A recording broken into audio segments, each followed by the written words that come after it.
moments later. Assalamualaikum warahmatullahi wabarakatuh. Salam Om Swastiastu, Namo Buddhaya, salam kebajikan dan salam sejahtera bagi kita semua. Perkenalkan, nama saya Robi Duryatan Thaibah dari jurusan Akuntansi Universitas Teknologi Nusantara. Saya di sini telah membuat video dengan judul Proses Penciptaan Uang Giral. Berikut video yang saya buat.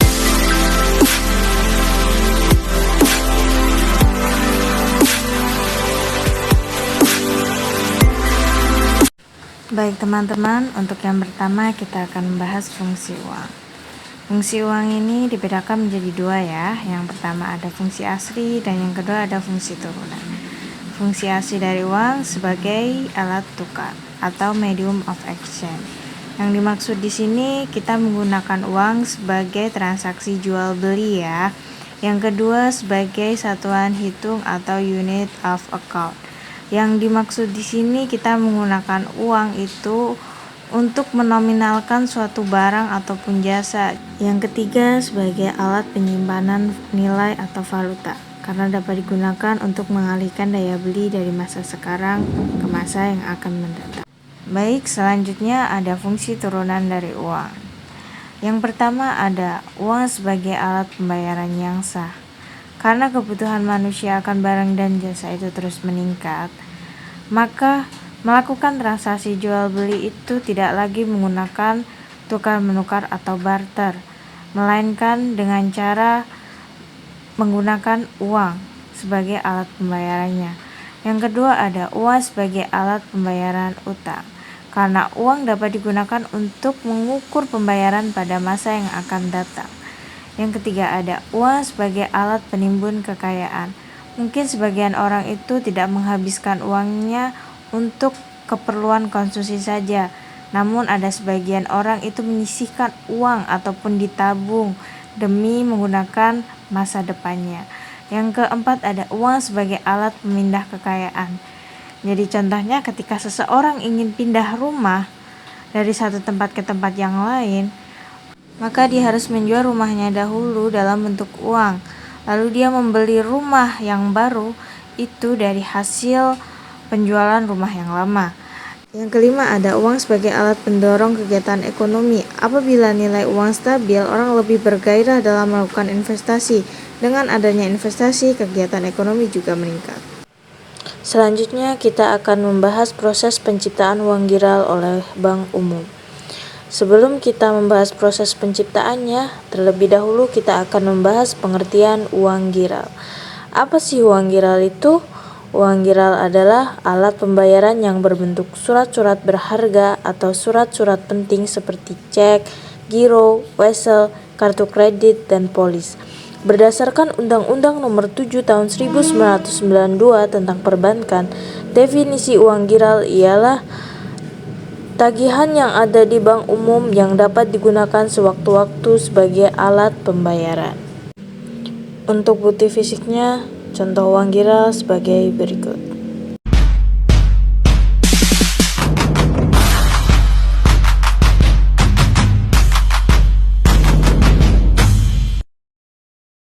Penciptaan uang giral oleh Bank Umum meliputi dua aspek utama. Yang pertama penyaluran pinjaman oleh bank dan yang kedua penciptaan deposito.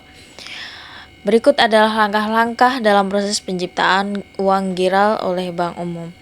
Yang pertama ada peminjaman. Jadi ketika seseorang atau perusahaan meminjam ke bank, maka nasabah tersebut akan dicek oleh BI Checking apakah layak atau tidak mendapat pinjaman. Jika pinjaman disetujui, bank akan memberikan pinjaman tersebut dalam bentuk uang tunai ataupun ditransfer langsung ke peminjam. Yang kedua ada langkah deposito. Ketika pinjaman diterima oleh peminjam, bank juga mencatat jumlah pinjaman sebagai utang yang harus dibayar oleh peminjam. Namun dalam hal ini bank memandang pinjaman tersebut sebagai aset yang dapat digunakan sebagai dasar untuk menciptakan uang giral baru. Yang ketiga, langkah terakhir yaitu menciptakan uang giral. Bank Umum itu juga memiliki kewenangan untuk menciptakan uang giral baru dengan menggunakan kewajiban mereka dalam bentuk deposito.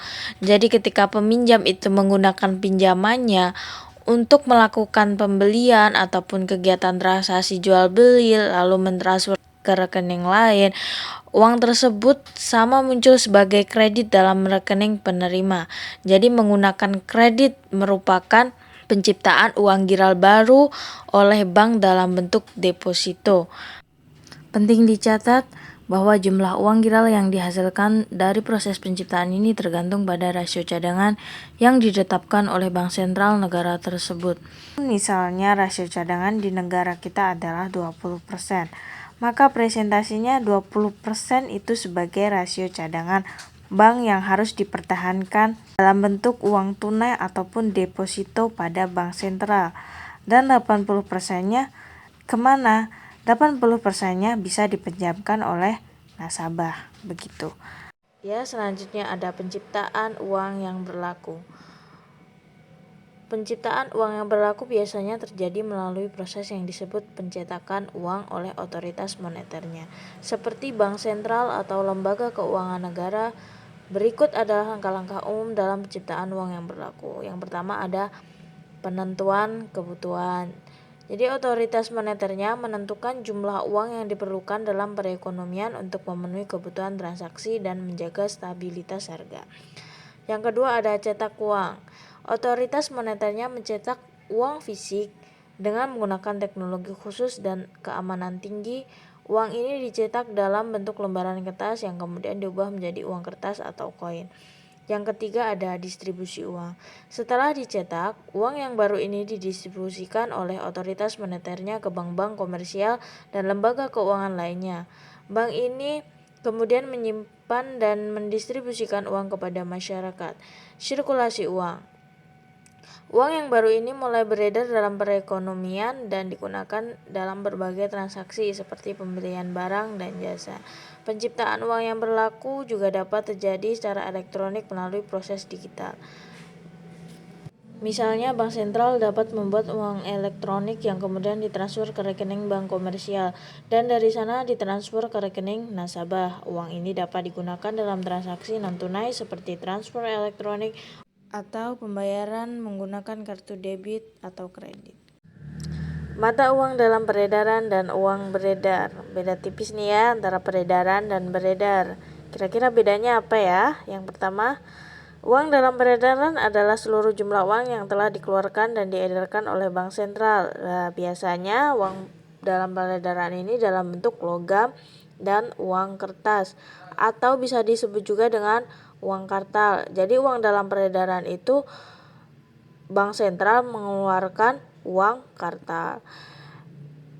Dan selanjutnya ada uang beredar. Uang beredar itu adalah semua jenis uang yang berada dalam perekonomian, yaitu jumlah dari mata uang dalam peredaran ditambah dengan uang giral di dalam bank-bank umum. Pengertian yang beredar telah dibedakan pula menjadi dua pengertian, yaitu pengertian yang terbatas dan pengertian yang luas. Uang beredar dalam pengertian yang terbatas adalah mata uang kartal yang beredar ditambah dengan uang giral yang dimiliki perseorangan, perusahaan, dan badan-badan pemerintah. Dalam pengertian luas, uang beredar meliputi mata uang dalam peredaran, uang giral, dan uang kuasi. Uang kuasi apa aja sih? Uang kuasi terdiri dari deposito berjangka, tabungan dan rekening tabungan, valuta asing milik swasta domestik yang disimpan di bank umum. Berikut adalah teori permintaan uang. Apa saja pengertian dari permintaan uang? Apa dengan kita meminta uang kepada orang tua kita karena keinginan sesuatu itu merupakan teori uang? Jawabannya adalah iya, karena permintaan uang adalah sejumlah uang yang ingin dipegang sebagai harta tunai. Jadi pada dasarnya memiliki arti sebagai suatu keinginan masyarakat untuk mewujudkan bagian tertentu dari pendapatannya dalam bentuk uang kas, atau bisa pula diartikan kebutuhan masyarakat akan uang tunai. Berdasarkan teori permintaan uang atau money demand dibagi menjadi dua, yaitu teori uang Keynes dan teori kuantitas uang klasik. Di awal kita akan membahas teori permintaan uang Keynes. Yang pertama ada motif transaksi. Jadi masyarakat memegang uang dengan tujuan untuk mempermudah kegiatan transaksi sehari-hari. Jadi kalau kita melakukan transaksi jual beli, kita akan membayar dengan uang cash. Yang kedua ada motif berjaga-jaga. Berjaga-jaga di sini adalah untuk mempersiapkan atau menghadapi suatu hal yang tidak diinginkan ataupun tidak terduga, misalnya sakit atau mengalami kecelakaan. Kalau tidak punya uang, bagaimana bayarnya? Jadi kita harus berjaga-jaga atau menabung uang untuk sesuatu yang tidak terduga. Yang ketiga ada motif mendapatkan keuntungan atau nama lain dari itu motif spekulasi. Contohnya saja saat kita membeli emas ya. Jadi kita membeli emas saat ini dengan harga rendah. Mungkin 5 tahun atau 10 tahun kemudian kita bisa menjual harga emasnya itu dengan harga yang naik. Nah, disinilah maksud dari spekulasi. Selisih harga beli dan jual dapat menghasilkan keuntungan atau bisa disebut juga investasi ya. Selanjutnya ada teori kuantitas klasik. Teori kuantitas klasik ini dicetuskan oleh David Ricardo. Kuat atau lemahnya nilai uang sangat tergantung pada jumlah uang yang beredar. Apabila jumlah uang berubah menjadi 2 kali lipat, maka nilai uang akan menurun menjadi setengah dari semula. Dan juga sebaliknya. Jadi ketika permintaan uang itu meningkat, maka nilai uang itu juga menurun. Contohnya saja 10.000 di zaman dulu mungkin sudah sangat berarti ya, kayak 100.000 sekarang. Ya karena permintaan uang belum terlalu naik. Sekarang karena kebutuhan masyarakat itu meningkat dan permintaan uang itu semakin banyak, maka nilai uang itu akan semakin menurun. Bahkan sekarang 10.000 buat apa? Mungkin bisa buat sekali jalan bensin. Bahkan bensin aja lebih dari 10.000 gitu ya. Dan teori ini disempurnakan oleh Irving Fisher, yaitu perubahan nilai uang atau tingkat harga merupakan akibat adanya perubahan jumlah uang yang beredar. Bertambahnya jumlah uang yang beredar dalam masyarakat mengakibatkan turunnya nilai mata uang. Menurunnya nilai mata uang sama artinya dengan naiknya tingkat harga ya. Jadi harga barang dan jasa semakin tahun itu akan semakin meningkat. Karena apa? Karena permintaan uang itu juga terus meningkat. Sekian video presentasi dari saya. Apabila ada salah kata, saya mohon maaf. Semoga bermanfaat. Akhir kata, wassalamualaikum warahmatullahi wabarakatuh.